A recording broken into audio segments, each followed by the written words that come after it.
Group 0 elements, noble gases.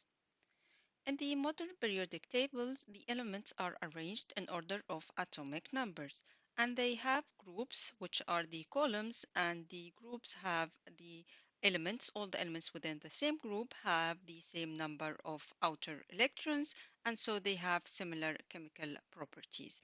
The group at the far right of the periodic table is called the group 0 elements or noble gases, and they all have full outer shell of electrons. So group 0 elements are all inert colorless gases. They are called noble gases. They all have full outer shell of electrons, and because they have full outer shell of electrons, they are inert chemically. They don't react because they don't need to give up or to gain electrons in order to have the stability or the full outer shell of electrons.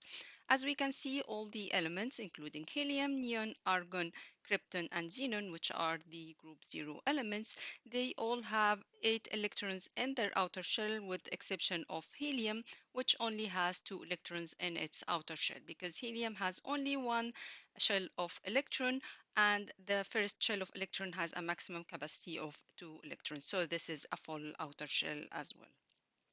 The full outer shell will give these elements stability, so this is why these don't give up or gain electrons in order to reach the full outer shell of configuration. Group 0 elements exist as monoatomic gases, as a single atom not bonded to each other, unlike what we've seen in group 7 elements, which exist as diatomic molecules. The property patterns for group 0 elements: as we go down the group, the boiling point of the noble gases will increase.